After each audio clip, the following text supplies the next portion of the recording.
Welcome back to another episode of Inside the Huddle, our summer 2026 episode season previews underway. I'm Sam Word. I'm joined by my co-host Kyle Etherington, and we are joined by Clinton Central football coach Michael Griffy. Coach, I appreciate you joining us today on the show, and congratulations on the new role. Oh, well, thank you. Thanks for having me. Well, Coach, let's talk about how you got involved with Clinton Central football and where it all started. You've been on the staff for a while, the varsity staff for a couple of years, but you've been involved with Clinton Central football for several years. So how exactly did it get started, and what led you to take in the varsity head coach role? To be completely honest, it started with Daddy Ball, and my son's playing in second and third grade. Coached both of their teams all throughout through their little kids football experience. A few years ago, Coach Finley had asked me to come up and take over the offensive line. So my first experience with high school football was to take over half the guys on the field. And I've been coaching O-line for the last two seasons. And then when Coach Finley had to leave for some health reasons, I threw my name in the hat and happened to be the best candidate. There you go. Well, you're taking over a team that went 3-6 last year, but you guys lost some big senior contributors, and that's kind of where I want to start. Is completely new team this year for the most part. For the offensive wise, especially Creedman and Amron Barrett were the bulk of your offensive production last year. So, what's it like coming into this year as a new head coach, and you've got to kind of reinvent the offense a little bit? So the good news is the entire offensive line, except for one position, is back. So at least we're running behind some people that have a little bit of experience. We have several guys in the backfield who had a lot of reps last year. We've got the Shelley boy at wing, Luke Shelley, fastest guy in the school at this point. Can probably give Amron Barrett a run for his money, especially since Amron probably hasn't done much running in the last year or so. Hopefully Amron's not watching this. He might take you up on that bet. And then at quarterback, we've converted our tight end, Caleb Robinson, who was probably the highest football IQ on the field. He would run our scout team anyway. I've seen him whip the ball all over the field.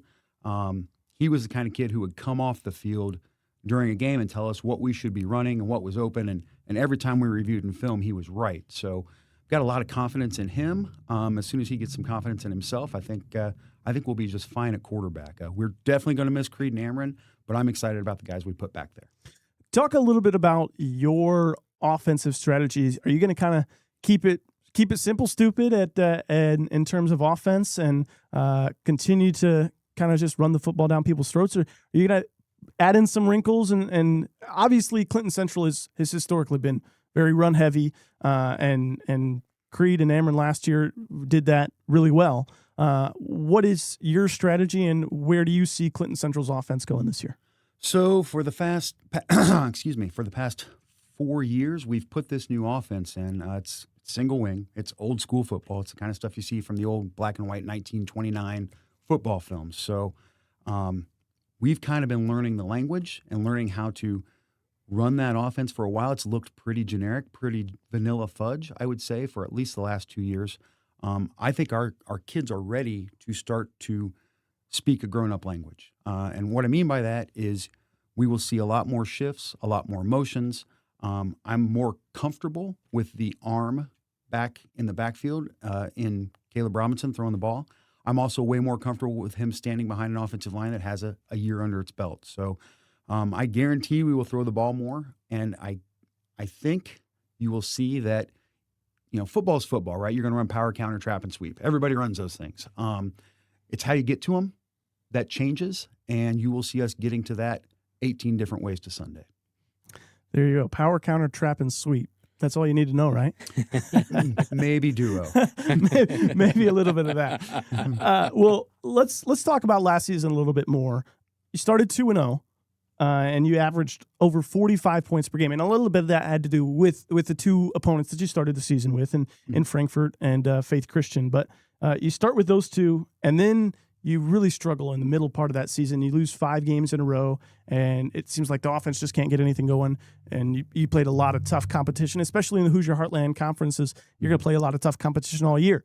So what will it take to see a little bit more consistency out of the team this year?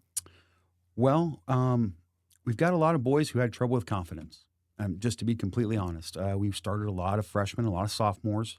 Really, the only seniors that we lost that were really of note were Jordan Wolf and Creedon Amron, whom we already mentioned.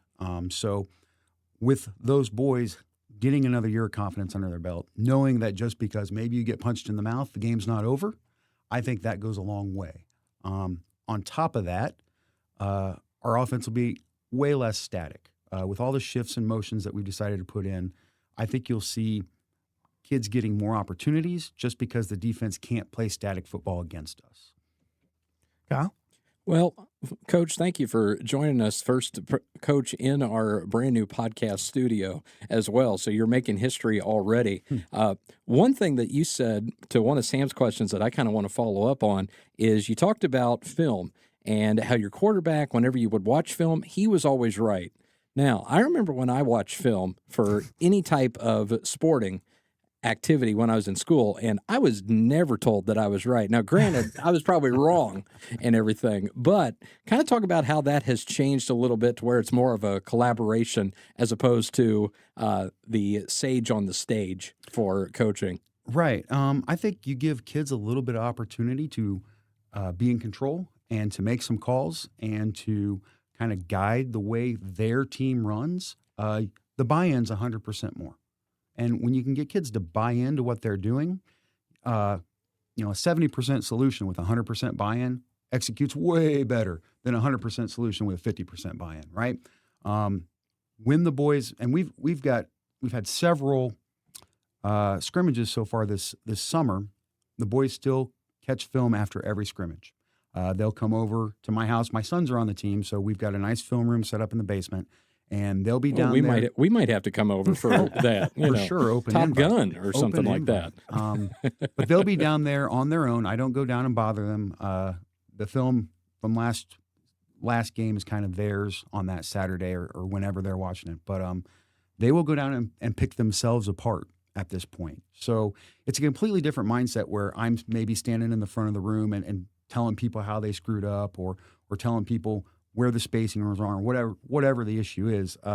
They're more than happy to acknowledge their own problems and to pick each other apart and kind of hold each other accountable, which is something that I'm super excited to see. That's kind of what we're hoping to teach these boys to do anyway, is to hold themselves accountable. So that's terrific. One thing that I always think is a lot of fun about kids coming back to school and all of that is you will have a lot of young kids who were freshmen or sophomores, but as soon as you see them in the hallway or as soon as you talk to them, that "Hi, Coach" turns into "Sup, Coach." Okay, so not that we need to talk about the voice deepening of your offensive line or anything like that, but where have you seen them start to develop in terms of just their strength, but also their quickness as well?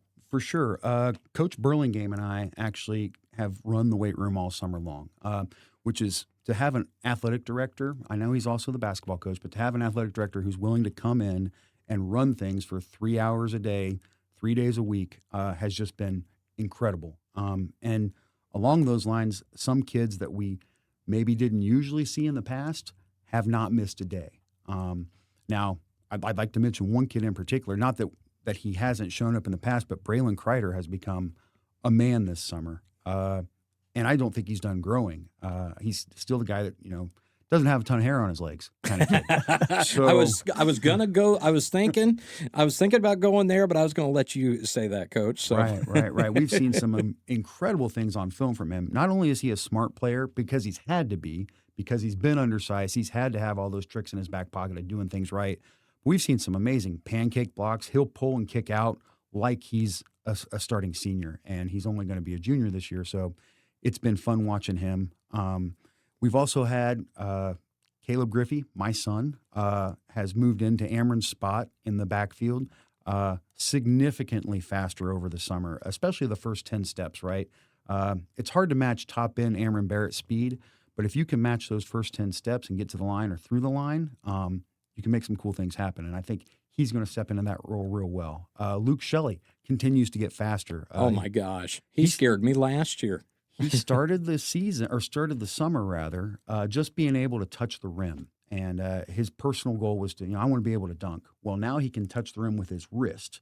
So he picked up 6 inches of vertical jump over the summer. That's ridiculous. It's amazing. Reminds me of me. I'm going the Reminds me opposite direction. I lost 6 inches of vertical jump this I'm summer. shrinking a little bit. I ran my 40 on Wednesday for the first time in about 10 years.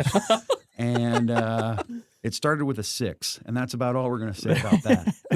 The mere fact that you clocked in with a time is so much better than mine, because I wouldn't have made it halfway. I'd been like, I'm getting a Gatorade. This is ridiculous. Mm-hmm. That's great. Well, one other thing I wanted to ask, you talked about the weightlifting program and the athletic director, but talk about what Clinton Central has done with their athletic facilities, because it's like a completely different school. I mean, even the small schools are starting to look like small college campuses. Talk about what that's done to the kids and just their excitement to get into the weight room with all of these cool new things that you got. For sure. We made a huge investment in our weight room. It's several thousand square feet, a whole bunch of power racks. When kids have somewhere nice to be, by God, they show up. Mm-hmm. We used to lift in a hole under the bleachers. That's where I grew up, and that's a great place to eat steel. But the dungeon, yeah. But we had to have an exhaust fan. It was so nasty in there, and everything was covered in rust the next day. So building them, we built it, and they have come. And one of our offensive coordinator, also on the school board, Travis Robinson, he was kind of the spearhead of that whole project. He was kind of the liaison between the board and the construction company. He went through plans over and over and over, all the revisions, kind of just pulled everything together. It was his personal baby, and he hit a home run with that weight room. And we get compliments all the time. The company that put it in had asked us if they could bring people over to show it to other people. So, great job on Clinton Central investing in themselves and in the future. Sam, I could just smell those old weight rooms. Like, you'd go outside, you'd drink from the hose, and you'd wipe your hand on your shirt, and it'd just be rust the next day on your shirt. I'd know those way too well. Yeah, but no, absolutely. If you build something nice, that's where the kids want to be. And they want to put the work in, especially if they see their friends out there. They want to put the work in, and it sounds like this offseason has been really good for you guys. So we've talked a little bit about last season, talked about the offseason. Let's talk about the upcoming year. Obviously, you guys have gotten some practices in and some scrimmages coming up. So talk about what scrimmages look like and talk about what practices have looked like so far. Sure. We the first scrimmage right out of the gate, we went up to Southwood and found Bud Wright's new team. So that was a blast. You've only get a couple times in your life where you can go and say, hey, I beat up on Bud Wright. I got one of those. I took advantage of it. And he's going to do great things up there. He would stop that scrimmage to move a kid 3 inches. Like, that guy's attention to detail and doing things right, it's unprecedented. So we looked good in that scrimmage. The next scrimmage, we went down to South Putnam or North Putnam rather. And North Putnam might have kicked us in the teeth a little bit. Big, fast, strong group of kids who came out, spread, and no huddle, and just whipped the ball over the field. Not something you're not used to seeing in 1A football. We regrouped after that, came back last Saturday, went down to Fountain Central, 3 teams more our speed, and I feel like we not only competed but won all 3 of those opportunities. So, when Coach Faulkner joined our staff, and he's our head wrestling coach, he'd been around Clinton Central football before. His idea was, hey, let's play them into shape. That's what they did back in, I think 2011 or 2012 when they won a regional. So we set up scrimmages all summer instead of trying to do practices. And the kids really love it, right? They can go, they can compete. It's not just beating on each other over and over and over all summer long. And you learn a lot, like the timing against a live defense is way different than, you love your scout team, but sometimes just telling them where to line up is a challenge. So the boys have responded. We kind of made a day out of every one of it, turned into a team-building experience, and I think they've come a long way this summer in a real short time. Well, we talked about it a little bit, the Hoosier Heartland Conference, such a good football conference, especially at the 1A, a couple 2A schools in there as well. But at that level, what will it take to get Clinton Central in a place where they're consistently at the top of the conference? Because it's been a few years. You talked about that team that went to regional, and what will it take to get back there? Because right now you've had Sheridan, Carroll, Eastern a little bit at the top of this conference for a few years now. How does Clinton Central knock those guys off? Well, we're going to have to get more kids out, right? So we're consistently seeing 24 to 27 kids show up throughout the summer for our team. That number needs to be 35, 37 for us to be competitive, number one. Number two, we need to get into a reload situation instead of a, regroup situation. We've had too many times where, this year, we started a senior quarterback last year. Now we're going to start a senior quarterback again this year. We haven't been able to really develop kids because there's just not enough of them in the pipeline. To compete with some of those teams that have a ton of experience and a ton of tradition behind them, we're going to have to build our tradition. Like, it's going to have to mean something to play for Clinton Central instead of playing at Clinton Central, right? Kids have to love it. They have to buy in. And that's my job. That's my job on the culture front of it, making kids feel like there's no other thing but football to do here in the fall, because we love it so much. I've always said that if practice isn't the best part of your day, then your coach is doing something wrong. So once we get the buy-in and once we can get another 10 or 12 kids out, I think you see Clinton Central immediately go to the top of the conference, if for no other reason that we've actually got the pipeline running. You got 60 seconds for a kid that's at Clinton Central right now and not playing football. What's your pitch to try to get him to join the team? Hey, the door's still open, right? We had a great summer, but summer is largely optional. And I'm a new coach. You've got no history with me. That can be great, right? I don't know if you're a good kid. I don't know if you're a bad kid. I don't know if you're looking to turn your kiddom around. But come out, have some fun with us, see that football is probably one of the greatest team sports, if not the greatest team sport on earth, in my opinion. And we'll have a ton of fun, I promise. There you go. I like that. So we talked about the offense a little bit, and you talked about bringing Coach Faulkner in. And let's talk about the defense, because we talked about that stretch last year where you guys gave up quite a few points per game, and you play a lot of tough offenses that do a lot of different things in the Hoosier Heartland Conference. What are you looking to see from your defense this year, and how do you match up with some of those teams in the Hoosier Heartland? Number one thing is confidence, right? Like, if you don't know exactly where you're supposed to be, when you're supposed to be there, and you play slow, the defense, you can't win on defense. Defense has become much more complicated. I went to DePaul and was a linebacker at DePaul 25 years ago. The defensive stuff we do now, in my opinion, is more complicated than the stuff we did Division III football, 25 years ago. Defense is a lot more fluid than it used to be. There's a lot more RPOs and if-thens and that kind of stuff that you've got to be ready for at any given time. To Coach Faulkner's credit, he has been able to basically make the coverages call themselves.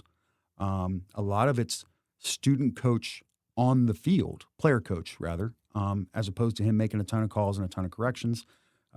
We've simplified things a little bit, and I think the kids can play it faster. So that's what I'm hoping for anyway. Kyle? One thing that we're going to be doing quite a bit, Coach, is taking a look at your college stats and stuff like that. I don't have it pulled up just yet, but there are not many. So. Hey, either way, you got to the show, so to speak. Talk about your college coaches and what they were able to teach you, both the positive and the negative that you can bring to Clinton Central, because everybody's expectations and experiences are different. Number one thing is just how to be a professional player. And what I mean by that is, what does it look like to study a playbook? What does it look like to watch film? How should I go back through things? How should I carry my end of the load as a player so that I contribute the most that I can possibly contribute? I will tell you that my time at DePaul, I played for 3 years, lost an ACL. I had 3 different coaches. So what I learned probably the most from my time at DePaul was be consistent and show up, and don't tell a kid you're going to be there next year and disappear, right? And I am not at Clinton Central as a stepping stone. I'm looking nowhere else to coach. I'm born green and white, have bled green and white. I will die green and white. I will not coach anywhere else. I have no inclination to do any of that.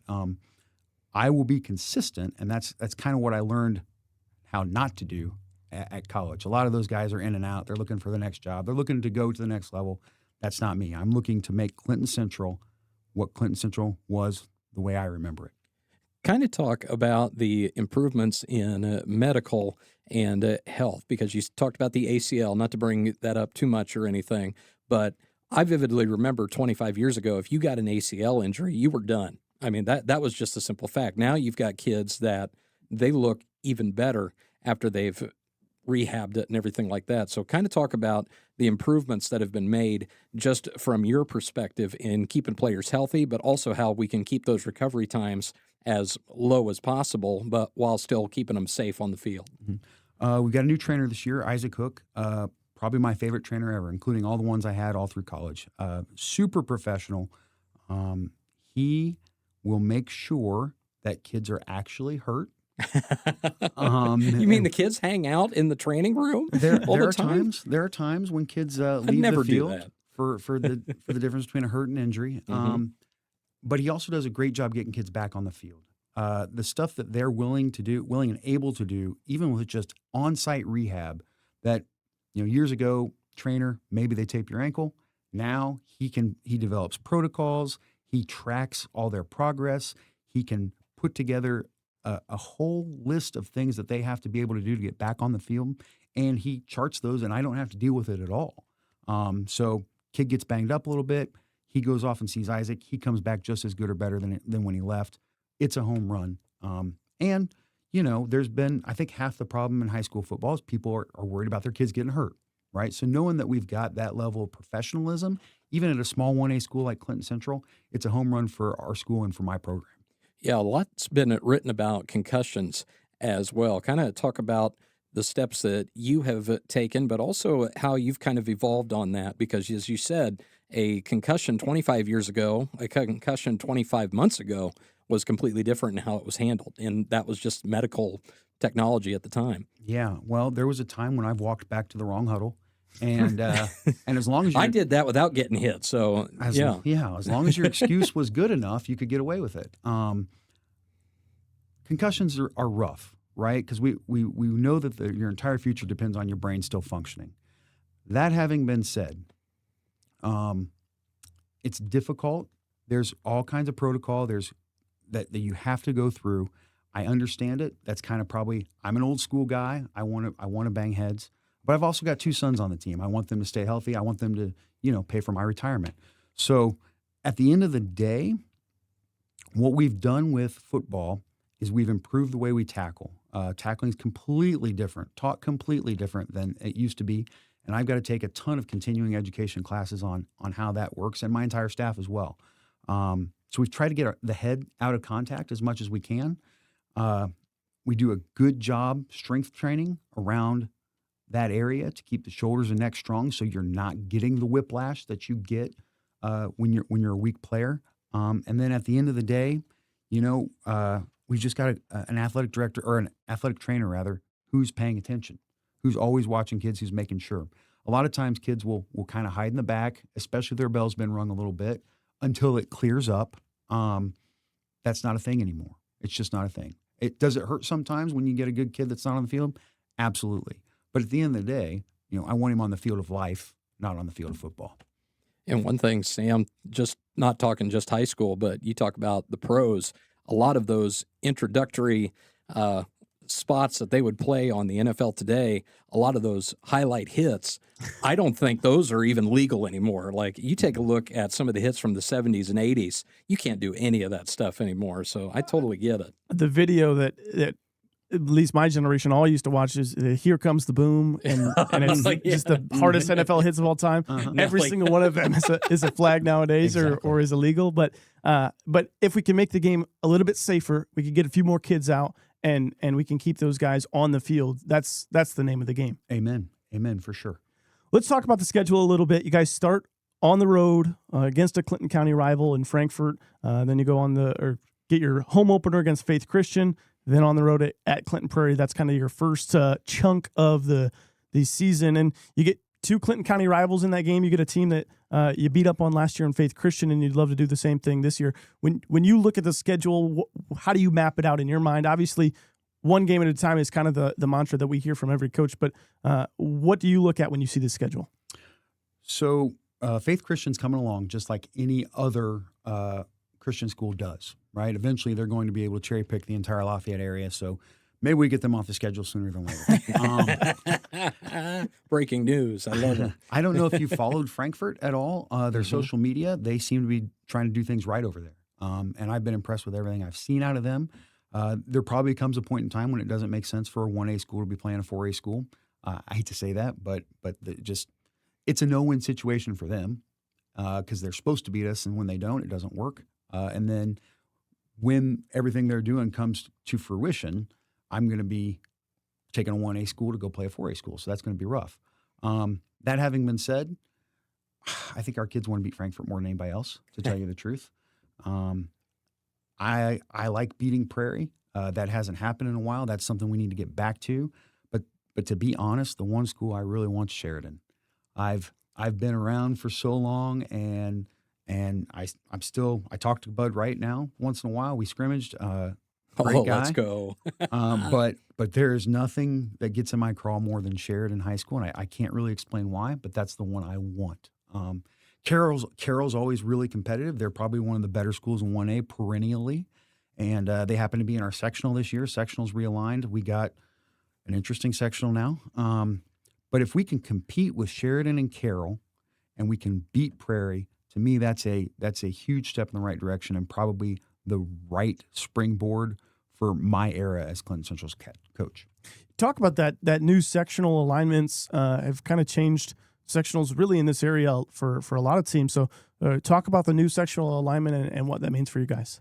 So 4 of the top 10 ranked 1A schools are now in our sectional.